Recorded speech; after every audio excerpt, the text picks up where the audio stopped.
Detrás de una furgoneta siempre hay un sueño, siempre. Todo el mundo quiere la furgoneta para algo. Es muy bonito muchas veces participar de ese sueño. Bienvenidos a Viajando Simple, el podcast donde hablo sobre vivir y viajar en furgoneta. Yo soy Íñigo, autor del libro Cómo vivir y viajar en furgoneta, y en estos episodios comparto mis aprendizajes llevando un estilo de vida algo alternativo.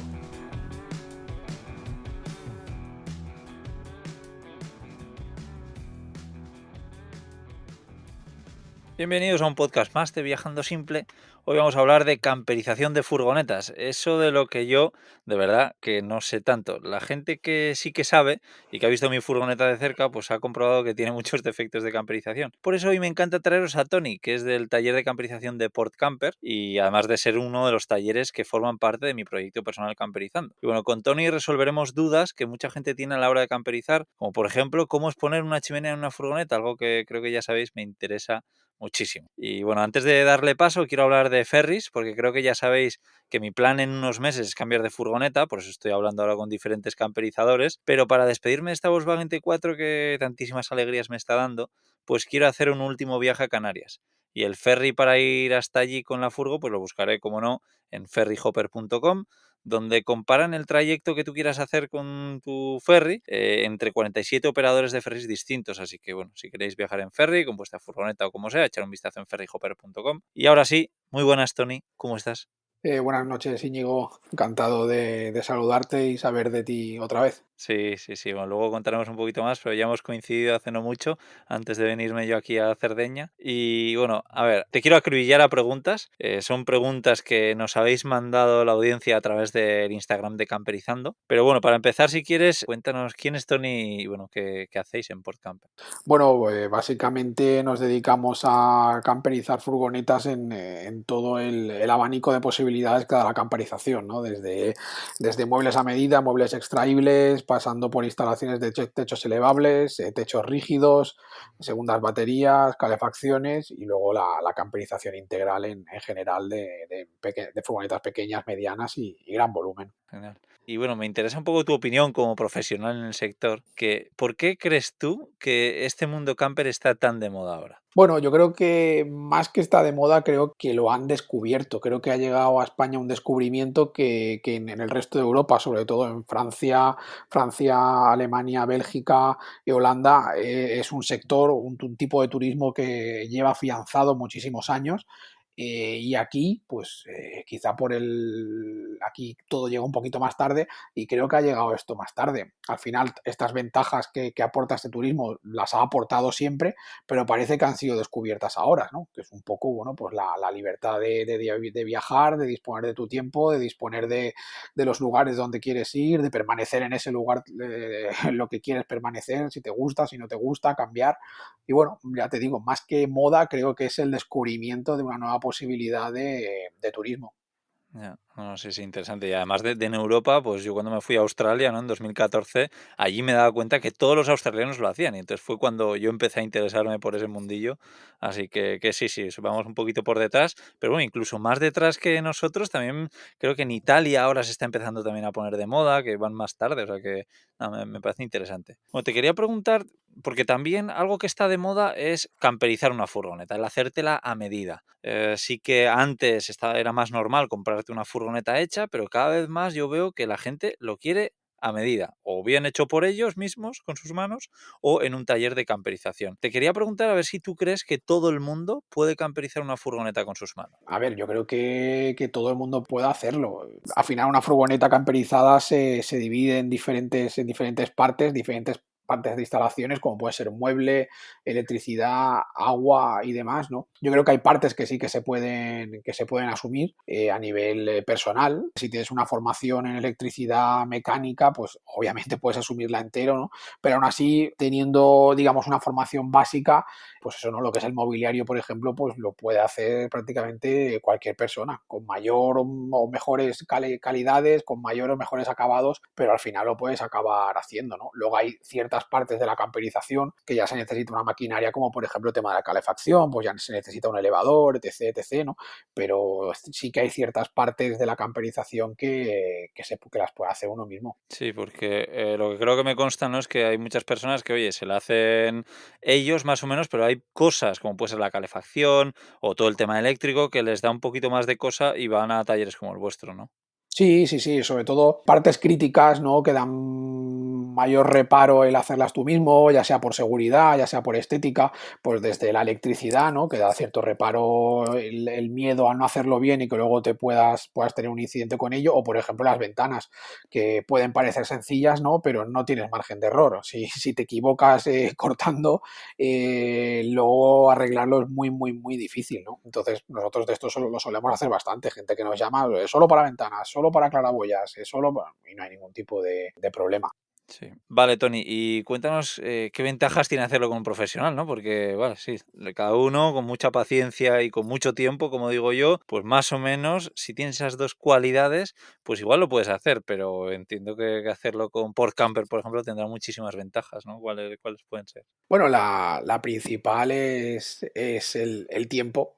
Al final, hacerlo tú mismo, sin una experiencia previa o sin unos conocimientos previos, te va a llevar a una inversión de tu tiempo personal mucho más alta que si lo llevas por camper o cualquier camperizador. Y sobre todo, pues una garantía en acabados, una garantía de profesionalidad que muchas veces está reforzada con formaciones específicas de los fabricantes, ya sea desde Webasto, pasando por Reimo, pasando por SCA, por Dometic, ¿no? Que hace que quizá pequeños detalles que no se conocen o que no salen a la luz, ¿no?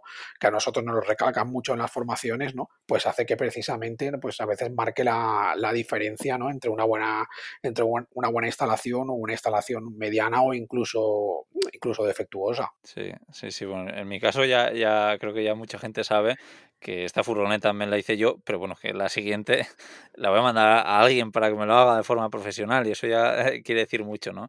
Me he dado cuenta que con el paso del tiempo muchas cosas se me han ido estropeando porque no las he hecho bien, ¿no? Pues ahora, por ejemplo, me va a tocar cambiar el suelo de la furgoneta, que lo quiero hacer desde hace tiempo y bueno, pues esto estoy seguro que si lo hubiese llevado a un profesional para que lo hiciese, no me hubiese pasado, ¿no? Y así unas cuantas cosas que todos los años tengo que ir reparando o yo qué sé, también los materiales que he podido utilizar, pues igual no son los mejores en cuanto a que me dure contra la humedad y demás, así que para eso seguro que también está voy a hacerlo con vosotros. Bueno, Tony, tengo algunas preguntas un poquito complicadillas por aquí, que no las he hecho yo, nos las han hecho, entonces a ver cómo sales de aquí. Te quería preguntar, a ver, ¿qué modelo crees tú que es el mejor para camperizar?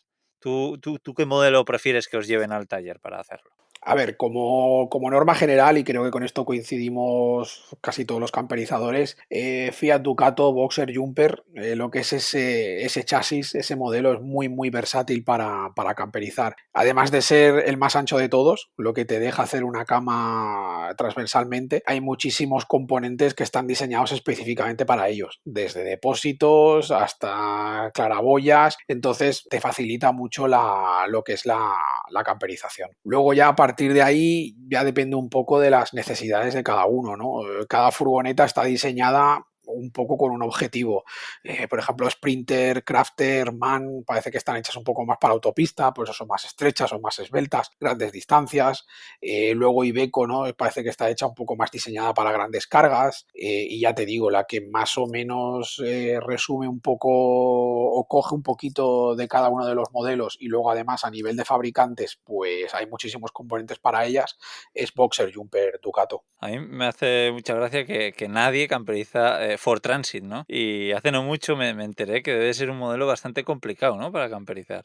Sí, sí, es que poder se puede hacer todo, todo se puede camperizar. El tema es que, por ejemplo, el tema de depósitos, pues se te puede complicar mucho, porque lo que son los bajos de las furgonetas no son planos. y hoy en día con todos los componentes que tienen, AdBlue, tubos de escape, catalizadores y demás, los recovecos que quedan son muy pequeños y o tienes un depósito específico o prácticamente se puede decir que te tienes que buscar un poco la vida, incluso a veces acabando pues en cosas a medida como puede ser un depósito de aluminio, de inoxidable o incluso de fibra. Claro, estabas diciendo que lo ideal es eso, vehículos más o menos cuadrados, ¿no? Qué mejor que eso que un camión, ¿no? Un furgón carrozado, ¿no? Un camión como mi futura casa. Hombre, a ver, los camiones evidentemente es lo más fácil de camperizar en sí mismo, porque básicamente no tiene curvas, no son ovoides, como pueden ser con la mayoría de furgonetas, ninguna es recta, todas acaban cerrando en la parte de arriba y un camión es un cubo totalmente, lo que facilita muchísimo la camperización y a nivel de espacios, aprovechamiento de espacios, es mucho más fácil el camperizar un camión que una furgoneta, por supuesto. Sí, a ver, veremos, veremos. Nada, ahora mismo estoy en búsqueda, como tú bien sabes, y nada, veremos qué pasa. Luego también nos han preguntado a ver cuál es la mejor furgoneta ya camperizada. Me imagino que a ti eso no solo te llegarán furgonetas vacías, sino que te llegarán muchas pues, salidas de un concesionario que igual le quieren poner una placa solar extra o lo que sea, pero ¿hay alguna, por ejemplo, que tú digas, buah, es que este tipo de furgoneta para mí es de las mejores? A nivel de marca, a nivel de fabricante, ¿te refieres? Sí, de todo, sí, de construcción, sí, de materiales, todo. Hombre, pues normalmente, a ver, normalmente casi todo lo que viene de Alemania está bastante bien hecho, como lo suelen hacer los alemanes. Están hechas con ganas de hacerlas bien. Luego ya a partir, una vez sales de Alemania, ¿no? Se puede hacer un símil un poco con las marcas de coches, ¿no? No te compras un Volkswagen, ya todos sabemos lo que es el Volkswagen, ¿no? Sí. Y si sales un poco de Alemania, ¿no? Y te vas a, pues no sé, a Polonia o pues ya un poco empiezan a bajar las calidades, los acabados, un poco las ganas de hacer las cosas bien. Vale, Tony, y has hablado un poquito de furgonetas más o menos grandes, pero hay gente que quiere furgonetas más pequeñitas. ¿Hay alguna concretamente que tú digas, joder, esta está muy bien para meterle cosas? Bueno, pues por ejemplo, Berlingo también son bastante cuadradas.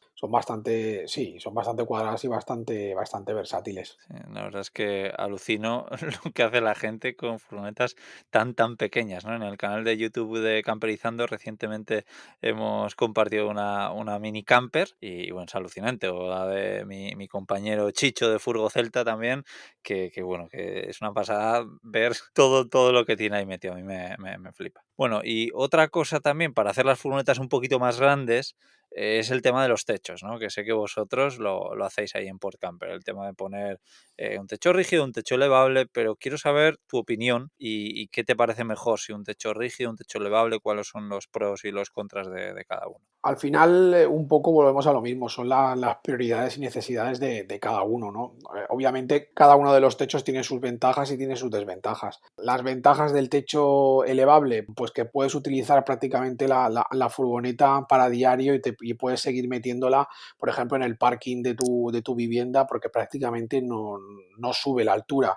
Quien dice parking de vivienda dice pues parking subterráneos y demás, no tienes ningún tipo de problema. Sí, Como inconveniente, pues bueno, son un poquito más delicados, en situaciones atmosféricas un poco complicadas, como puede ser viento fuerte o con mucha lluvia, pues no es recomendable levantarlos. Luego, por el contrario, tienes los rígidos, que es un poco al revés, ¿no? Es un poquito más todoterreno, siempre están montados, siempre estás de pie, da igual que llueva, que nieva, que haga viento, pero tienes el problema de que te sube bastante la altura y ya un poco, ya tienes bastantes problemas para entrar en parkings subterráneos. sí. Mira, bueno, mi furgoneta tiene un techo rígido, es alta, ¿no? Y el otro día por primera vez yo creo entré en un techo, en un parking subterráneo de IKEA concretamente, que era 2,5 metros y dije, wow, me Sí, puedo meter y me sí, metí, pero vamos, es muy raro esto. sí, que ya tiene eso porque sabe que entran furgonetas para cargar.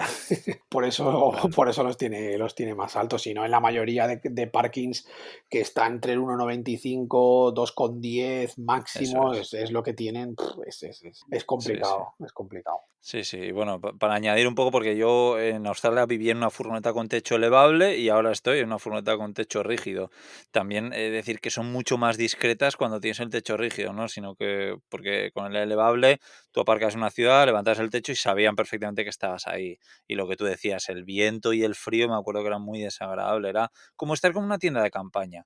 Entonces, yo soy muy fan del techo rígido, a menos que lo utilices como vehículo más o menos de diario y tengas un parking subterráneo y quieras aprovechar esa plaza, como es lógico. O sea, depende del caso, ¿no? Sí, sí, básicamente es eso, depende del caso y de tus prioridades y necesidades. Sí. Mira, otra preguntilla que tenía por aquí, Tony, que nos han hecho, curiosa además, porque yo nunca me lo había preguntado, pero hablando de tema de agua, ¿qué bomba de agua usarías para tener mucha presión en una furgoneta? Hombre, para tener mucha presión, pues básicamente tienes que poner bombas de presión y no sumergibles. En este caso ya pasamos pues, a las diferentes marcas que hay, desde Fiamma hasta Whale, que son del grupo Webasto, con un buen vaso de expansión y puedes conseguir una presión prácticamente igual a la que tienes en casa. Bueno, también recordar a la gente que cuanta más presión, más agua vas a gastar y o tienes que llevar depósitos más grandes o tienes menos independencia porque tendrás que ir a buscar agua más a menudo. Así que ojo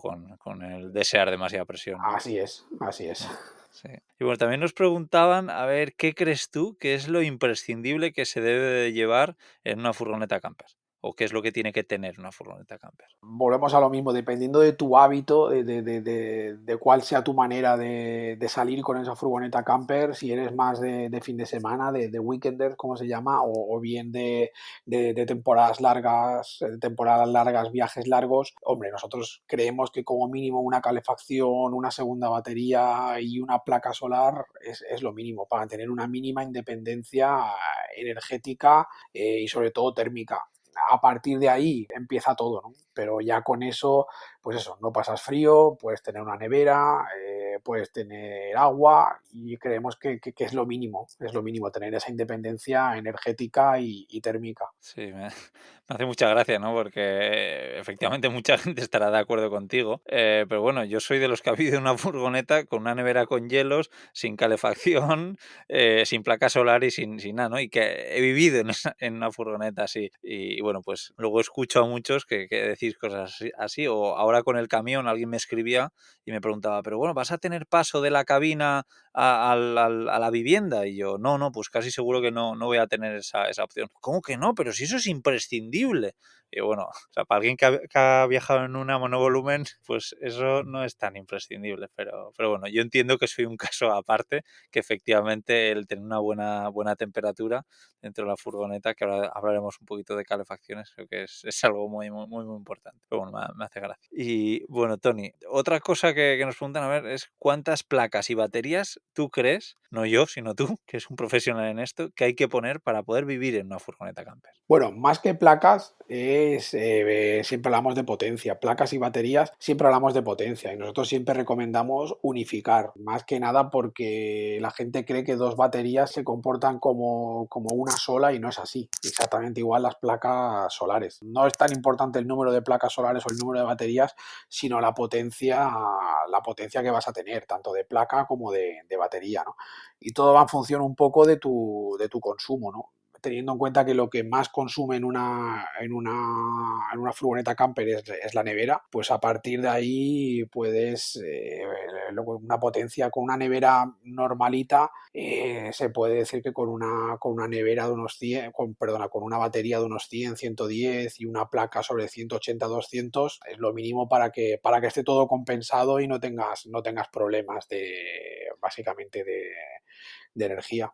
No, sí, no, está bien. Al final los dejo muy claro, ¿no? Depende del consumo. Si eres una persona que yo creo que quieres poner una placa de inducción, pues olvídate de esta recomendación porque tendrás que multiplicar varias veces todo esto. Pero bueno, si es una persona que con una cocina a gas se conforma, que con luces de bajo consumo y tal, pues sí. Sí, sí, básicamente. No es lo mismo, pues eso, ¿no? Microondas, expresos. Si ya Sí. empezamos un poco a demandar altas potencias, pues obviamente con una batería de 100 o 110 no vas a hacer nada. Sí. Y bueno, Tony, venga, vamos a hablar de calorcito, ahora que estamos ya en invierno. A ver, algo que me interesa mucho, que hay mucha controversia, de lo que tú sabes bastante más, ¿qué pasa con las chimeneas en las furgonetas camper? ¿Cómo es poner una chimenea? ¿Es legal? ¿Es ilegal? ¿Crees que es algo que tiene sentido, que no? Hombre, a ver, como siempre, Spain is different. En el resto de Europa no hay ningún tipo de problema con las estufas en cuanto a ITVs, homologaciones, están bastante extendidas, se pueden poner en barcos, se pueden poner en tiny house, se pueden poner en muchos sitios y no hay ningún tipo de problema, pero en España sí que complican un poco más el tema. Complicarlo en cuanto a legislación, básicamente lo que quiere decir es que la estufa no es un elemento diseñado para una furgoneta expresamente, con su identificación de homologación, con su número de homologación, porque no está diseñada para automoción. Entonces, Sí, eso implica que no se puede declarar en ficha técnica, no sí, se puede declarar en ficha técnica. Pero, por otro lado, la estufa se considera un elemento móvil, por lo que tampoco se debería declarar en ficha técnica, ¿no? Entonces, ahí está un poco la ambigüedad de la legislación y un poco el punto que te puedes encontrar en las ITVs. Nosotros, al final, es un elemento móvil, lo puedes montar y desmontar cuando quieras, y nosotros lo que recomendamos es, cuando se va a homologar, no tenerla montada. Luego, a partir de ahí, ¿no? Pues un poco montarla en invierno y desmontarla en verano. claro, para hacer sitio. Pues mira, yo ya estoy eso, pensando en nuevas o futuras distribuciones para mi camión, que tú ya has visto además alguno, y bueno, más de un amigo y así me dicen, todo muy bien, pero lo de la chimenea, eso que se te ha metido ahí en la cabeza, no tiene sentido. Y bueno, pues es curioso, ¿no? Pero es algo que a mí de verdad me apetece, que siempre he pensado que mi siguiente furgoneta tendrá una chimenea y bueno, siempre he querido tener una casa con chimenea y tal. Pero entiendo que para mucha gente pues es una pijada y que no quiera, pero bueno, que para los que quieran, que sepan que en Port Camper, por ejemplo, pues pueden instalarse una chimenea, ¿no? Sí, sí. A ver, yo creo que no hay nadie que no le guste una chimenea. Sí, sí, Muy poca gente hay que no le guste una chimenea, ¿no? Y no nos vamos a engañar, una noche lloviendo con la luz o el crepitar de la chimenea, claro. a quien no le gusta. Sí, sí, sí. Bueno, pues por cierto, hablando de homologaciones y todo esto, que sepáis que tenemos un episodio, el número 83, donde hablamos con Raquel y con Luis de Homologa tu Camper, por si quieres echar un vistazo. Y bueno, otra cosa que también sirve para darnos calorcito en invierno, que bueno, que es más común y que esto sí que es homologable, es el tema de las calefacciones estacionarias, ¿no? Pero hay una controversia que es respecto a la instalación, si en los bajos, si dentro de la furgoneta. Bueno, yo había tenido una calefacción china que me dio muchísimos problemas y al final la acabé quitando y llevaba mucho tiempo sin calefacción hasta que hace no mucho estuve con vosotros en Port Camper y me instalasteis una. Y bueno, pues si quieres contarnos a ver dónde la instalasteis, por qué, todo esto sería genial. A ver, nosotros siempre recomendamos la calefacción en los bajos, siempre, siempre lo recomendamos. Se puede montar en el interior sin ningún tipo de problemas, pero al final montarlo en los bajos conlleva una serie de ventajas. Básicamente las ventajas es a nivel de sonoridad, la vas a escuchar mucho menos abajo que cuando la tienes en el interior. Luego a nivel de espacio, cuando la montas en el interior, la calefacción no puede estar, digamos, rodeada de objetos que puedan impedir tanto la aspiración como la impulsión del aire caliente. Si nosotros, por lo que sea, pones, no sé, una caja, una botella de agua, la pones por delante o por detrás de la calefacción, seguramente te va a dar error, porque no internamente o no le llega el caudal de aire que le tiene que llegar, o bien ella detecta que tiene un objeto extraño delante que no le deja salir aire lo suficiente y te va a dar error, ¿no? Además de eso, tienes una seguridad extra. No nos olvidemos que la calefacción no deja de ser un motor de combustión. Y no es lo mismo tener un motor de combustión en el exterior que en el interior. Todas las calefacciones están súper testadas, están muy bien diseñadas, pero vuelvo a decir, es un motor de combustión. Si hubiese algún hipotético problema, si lo tienes fuera, no te va a afectar de ninguna de las maneras. Y luego ya por último, cuando la tienes fuera, puedes jugar un poquito más con las salidas y con las entradas de aire, integrándola tanto en el mobiliario como en los guarnecidos, molduras, haciendo que prácticamente ni se vean, ¿no? Nosotros solemos integrar las tomas pues en los escalones y las salidas pues un poco bien en mobiliario o bien en guarnecidos, donde con las propias salidas de la calefacción, ¿no? Prácticamente ni se notan ni se ven, ¿no? Cuando en el interior tienes el aparato allí y ves el aparato, ¿no? Y luego además lo que he comentado antes, ¿no? Que es que te quita sitio y no puedes, prácticamente tienes que respetar ese lugar y no utilizarlo como almacenamiento. Sí, sí, totalmente. En mi caso, antes la calefacción china la tenía ahí debajo de la cama y me ocupaba un montón de espacio y ahora todo ese espacio lo puedo utilizar para almacenaje, así que es una verdadera gozada, sí, sí. Claro. Así que guay, gracias. Vale, Tony, y bueno, me imagino que os habrán aparecido en PortCamper un montón de vehículos, habéis tenido 20.000 anécdotas, pero bueno, ¿alguna cosilla que os haya pasado curiosa que quieras compartir aquí en el podcast de Viajando Simple? Bueno, pues un poco lo más curioso que nos ha pasado es un poco encontrar cosas que se daban por perdidas, cosas curiosas que, pues que la gente cuando le dices que has encontrado esto, ¿no? Pues se sorprende, se sorprende que realmente estuviese en la furgoneta.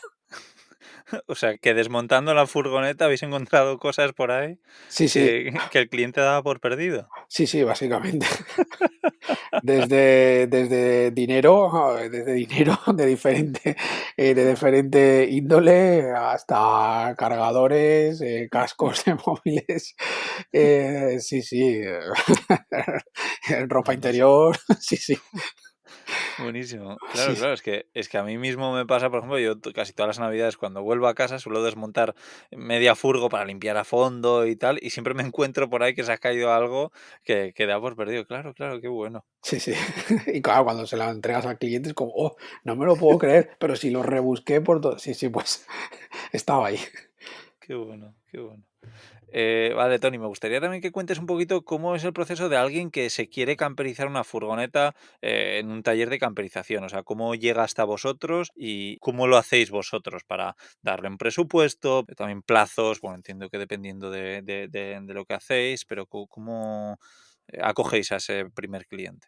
A nosotros, una de las principales fuentes de contacto es precisamente tu proyecto, es Camperizando. Nos llega muchísimos contactos a través tuyo y bueno, nos explican un poco sus necesidades, lo que quieren y a partir de ahí, ¿no? Pues intentamos en un primer contacto, ¿no? Intentamos adaptarnos, intentamos intentar un poco adivinar dentro de lo que nos han dicho, ¿no? Qué es lo que les puede ir bien, qué es lo que no les puede ir bien. Siempre preguntamos para cuántas plazas, lo más importante es cuántos vais a viajar, cuánto vais a dormir, porque a partir de esa pregunta nace la furgoneta. La distribución, las necesidades, sale de ahí, ¿no? Una vez tenemos un poco de feedback del cliente de lo que necesita, que ya en los correos, en los contactos ya nos dicen un poco, ¿no? Pero la verdad es que se centran más en temas estéticos muchas veces que en necesidades un poco, pues eso, ¿no? de distributivas o de instalación, pues se le manda un presupuesto orientativo y siempre se le invita a que pase por el taller para enseñarle un poco, pues desde ejemplos, componentes y sobre todo ponernos caras. Una vez llegan al taller, pues evidentemente siempre se afina muchísimo más el presupuesto y una vez el presupuesto está ya totalmente definido, sobre todo en cuanto a componentes y distribución, se pasa a la fase de diseño. Entonces se hace un diseño renderizado, un diseño en 3D, en la que el cliente ve cuál va a ser su distribución, se le indican las medidas, sobre todo en zonas críticas, como puede ser pasillo, como puede ser puerta lateral, como puede ser cama, que básicamente son las medidas prácticamente más importantes, ¿no? Y una vez ya el cliente da el visto bueno del diseño y del presupuesto en cuanto a componentes técnicos, pues se empieza a camperizar. Y el tiempo de camperización pues es entre 2 y 3 meses aproximadamente. Buenísimo. Bueno, has nombrado eso, el proyecto de Camperizando, donde lo que hacemos es ayudar a la gente que quiere buscar un taller de camperización, pues a buscar el suyo ideal. Y bueno, efectivamente aquí nos llegan un montón de correos y me hace mucha gracia, ¿no? Como mucha gente nos contacta y dice, bueno, quiero camperizar una Fiat Ducato, ¿no? Y esa es toda la información que nos da. Básicamente, y claro, y a partir de ahí tienes que tú, claro, al final Sí. tienes que intentar enviar un presupuesto lo más adaptado posible a sus necesidades y claro, ahí empieza un poco la comunicación con el cliente, ¿no? De qué necesitas, qué no necesitas, cuántos vais a ser, cuánto no os vais a ser, para intentar, pues eso, ¿no? Intentar dar la mayor información posible al cliente, que incluso hay clientes que prácticamente te dicen, es la primera furgoneta que tengo, explícame, ¿no? Y entonces a partir de ahí le explicas todo el abanico de posibilidades en función de prácticamente dos premisas, que es cuántos vais a viajar, cuántos vais a dormir y cuál es el tipo de turismo que hacéis, ¿no? Si sois, por ejemplo, de camping, si sois de dormir en fuera pistas, Entonces, a partir de ahí, ¿no? Pues le das un poco la orientación en cuanto a, sobre todo a componentes técnicos, porque no es la misma configuración a nivel técnico para alguien que va a estar mucho en camping que para alguien, pues eso, ¿no? Que es fuera pistas y va a estar 4 o 5 días parado en la cima de una montaña. Claro, claro. Entonces está muy bien que digas esos detalles porque la gente que nos contacta a través de Camperizando o que vais directamente a contactar con Tony de Por Camper, pues ir un poquito con alguna idea más o menos clara, ¿no? De si vais a querer depósito de agua, si vais a querer calefacción, placas solares y todo eso para ponérselo un poquito más fácil y que os pueda dar un presupuesto más ajustado. Y eso, así que nada, que es genial que podáis ayudar a hacer cumplir los sueños de la gente, porque esto ya entiendo que eres consciente de que para muchos no es que están comprando cualquier cosa, sino que es una pasión, ¿no? Así que está guay. Hacéis un trabajo chulo. Sí, sí, la verdad es que sí. Siempre detrás de una furgoneta siempre hay un sueño. Siempre, siempre. Es una cosa que tenemos clarísima. Todo el mundo quiere la furgoneta para algo. Se imagina multitud de experiencias que le va a pasar en su furgoneta y al final eso siempre, siempre son sueños. Al final pueden ser viajes más cortos, viajes más largos, estar en un camping, estar con una familia, estar solos, pero siempre, siempre, siempre detrás de una furgoneta siempre hay un sueño. Y la verdad que es muy bonito muchas veces participar de ese sueño. Sí, nada, qué guay. Habremos creado un artículo en Viajando Simple, que sea viajandosimple.com/Tony, que lo dejaremos en la descripción del artículo, donde pues, bueno, pondremos algunas fotillos de Port Camper y demás, y alguna cosilla chula por ahí. Tendréis enlaces a la cuenta de Instagram también de Port Camper, a su web y demás. Y bueno, pero cuéntanos dónde exactamente os podemos localizar, por si alguien quiere, eso, pues poner una placa solar, poner un techo elevable, hacerse una camperización completa. Nosotros estamos en Barcelona, en la zona del Vallès Oriental, en Granollers, exactamente. Es una zona bastante céntrica. Perfecto, Tony. Oye, pues ha sido un verdadero placer y que cualquiera que tenga dudas, ya sabéis, os podéis poner en contacto directamente con él y estoy seguro de que con una sonrisa os echa un cable. Así que nada, que muchísimas gracias y que te mando un fuerte abrazo. Igualmente, Íñigo, un abrazo. Chao. Chao.